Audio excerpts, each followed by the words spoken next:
Alright, this is going to be a new style in practice, and this time is going to be a video covering multiple... Oh, huh. I guess I have done this before, and just my overthinking and making me believe I can't do anything correctly yet again. I'm over-explaining again, aren't I?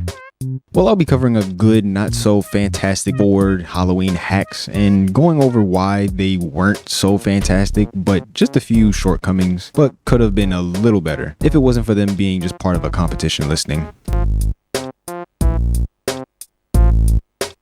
First hack. Fun and creative Halloween hack 64. And yes, that is the actual name to the ROM hack. If you're new to SM64 hacking, welcome, first and foremost. And yes, there is an abundance of wacky names and ideas from this community, but this wasn't it. Don't take this game 100% seriously. I'm pretty positive the person that worked on this just wanted their hack to be out there. Otherwise, overall, there's 3 stars. One claims to be a Star Road star.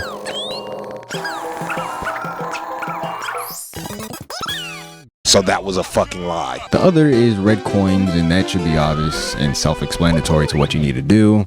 And the last is to pound a Thwomp King. Bro, what the fuck is he saying? Yeah, I think that's the language called British. Oh yeah, and the reason why this is a Halloween hack is because Toad put a pumpkin up top of a tower.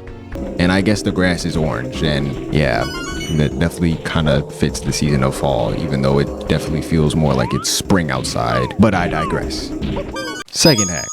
Luigi's Halloween. Yes, just Luigi's Halloween. No 64 after it, just Halloween. Luigi's Halloween. Frankly, this game's premise is good, and the only downside is the amount of stars and areas you traverse. Elle goes around collecting candies from Toads in order to enter some fancy house party in this tiny, not suspicious at all, shack. I gotta give props to whoever made this for making the custom stars a hard candy that you collect, and even making that star icon from before turn into that same candy icon, as well as the finisher of Beware of the Mushroom Forest from Super Mario RPG for the hub areas music. First Toad is easy to spot. Wishes you luck, I don't know. I don't really remember what most of these Toads said. I beat like 10 plus games, beat 7, and only gonna talk about a few more of them until I decide to finally make my Halloween Day video. Next place I headed off to led me to a dark tower place. The Luigis Mansion music with a neat rendition was unique because it was different from all the many others. Basically, it's a new rendition I heard, so that's pretty much good props right there. Small platforming here and there, and we meet up with this grumpy Toad, whose goal was to not give up candy. So, to be left alone, he gives up his candy. Okay. For the last Toad, we gotta go through a whole lot more platforming and jumping, and this time with more timing that needs to be more on the consideration of the player. The area is not what you'd expect in a tiny house or shack or whatever, but the tick-tock clock blocks that don't show their indicators on when they're about to do a flip was pretty good. Had added a little hint, sugar pinch of challenge here and there. I'm genuinely surprised I did this first try though. And oh yeah, the Goombas have like pumpkins on their head. So yeah, I kind of like forgot to mention that. At the end of the pipe, it leads us back to the hub area where this Toad can't understand why no one came to visit him or and take his candy. Like, my brother in Christ, you gate-kept the candy away. And really that's it. Elle gets his house party that he wanted, gets frozen as a PNG image with screen tearing. Such a terrible fate. Or however way that Majora's Mask quote went.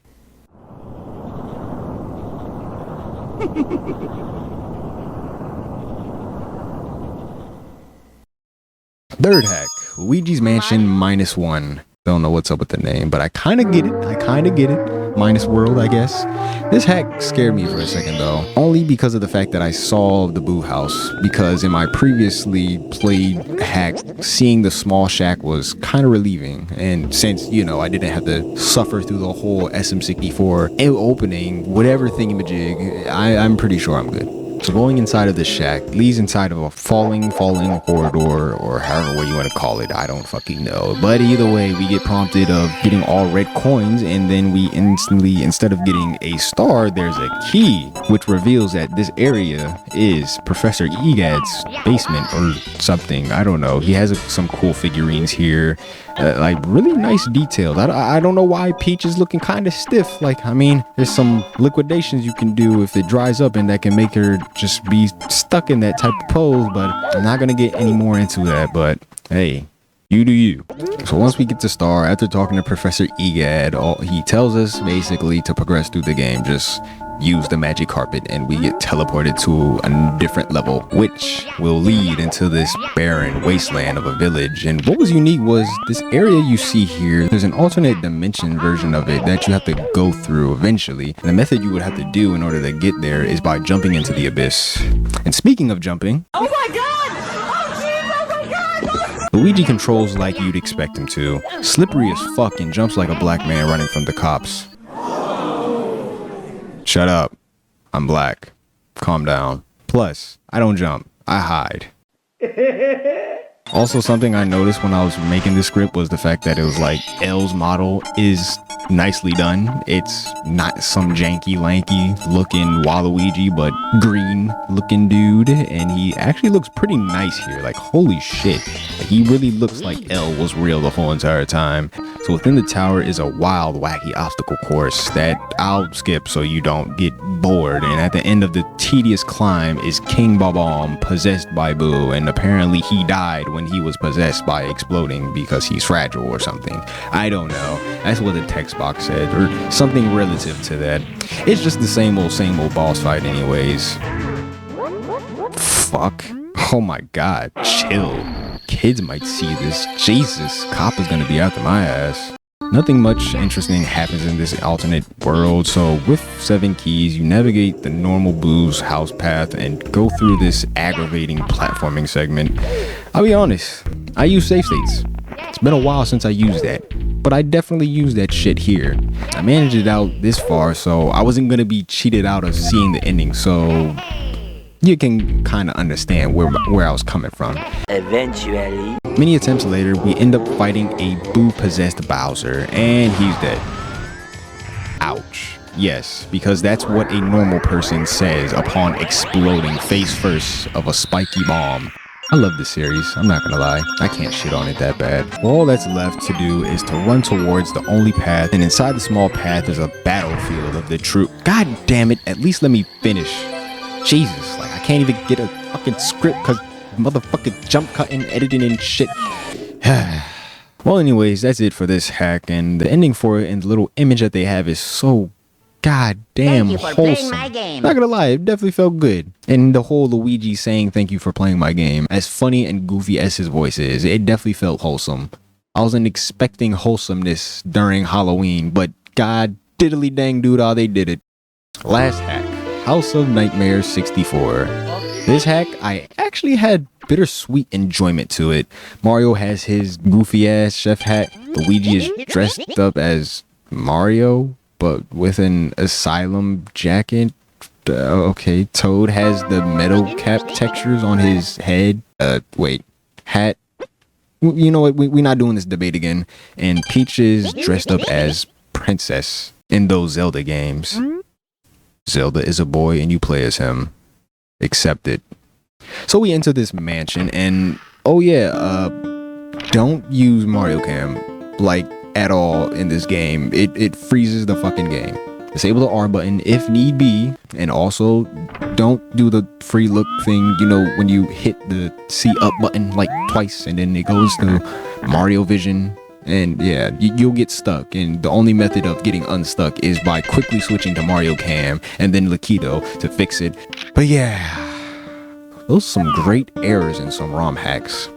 Gotta love it. But with inside the mansion, all doors are locked and each needing 1 star after the other. So basically it's pretty linear and going off of a 1 by 1 by 1 type of basis. And I guess it kind of ties into the story of us needing to go into each character's nightmare as Mario. The first fear, I don't know whose character fear that is, but considering there was Ghost, I kind of assumed it was Luigi, but he doesn't really say anything after you defeat King Boo and all his other boos, and then you get the star.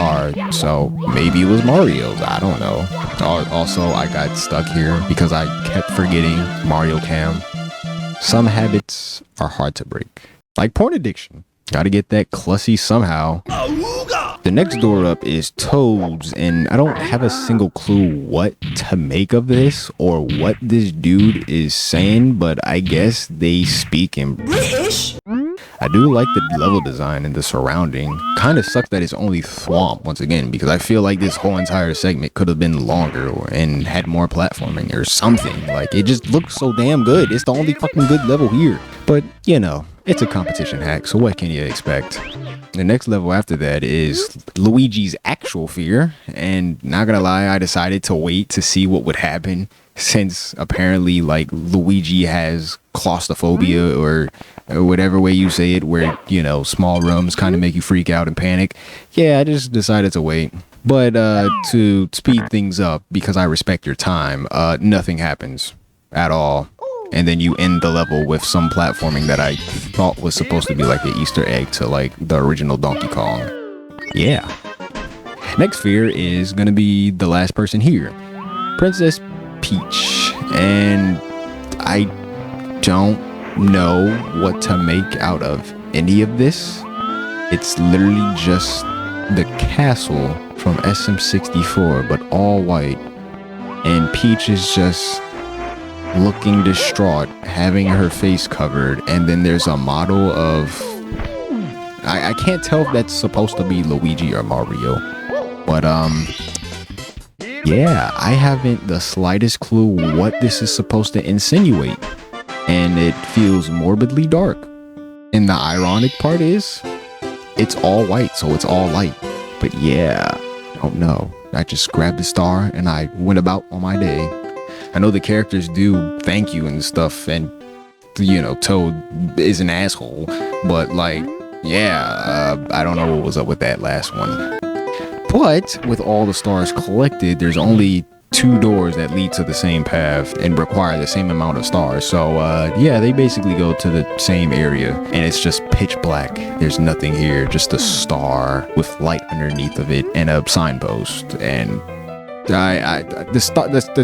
fucking post was going off about like fourth wall breaking shit, something about Yumi Nikki, and frankly the only Yumi Nikki game I've really played for the first time and really enjoyed was my Elise 64 video. Yeah, post was talking shit, I guess, and then we just go to the start. Oh, we get teleported and we have to fight the signpost. This was new to me. I did not know anything of this sort. I didn't even know you could change out Bowser's whole complete model. Like, I'm baffled by it, actually. Like, we're fighting a signpost. We are fighting a signpost in this dark area. And what's also cool is the fact that the surrounding areas have like signposts, but like pitch black with like white outlinings. I did die a few times because of this, solely because of the fact that I don't know where Bowser's tail is at, because you can't just grab the actual post, you have to like line up where Bowser's tail would be. But yeah, I don't know what to make of this. I really don't. These were some kooky ROM hacks. Oh, but yeah, someone actually made the signpost into Bowser. That's wild. But as usual, I win and the game ends and we all get cake. And I couldn't come up with a rhyme, so I guess I lose this time. But yeah, those were 4 not so spooky but very kooky Halloween SM64 hacks. They weren't the best, but yeah, they were games and I played them. I still feel like they had at least had some sort of Halloween spirit to it. I'm not dragging this out. I got 2 more videos to make before I conclude this spooky month ROM hacking upload. Kind of want to stream some more games, to be honest. It's been a while, and happy Halloween, Cheems. I ain't gonna let let it get to me, I'm just gonna creep down in Pumpkin Hill. I got to find my lost piece. I know that it's here, I can sense it in my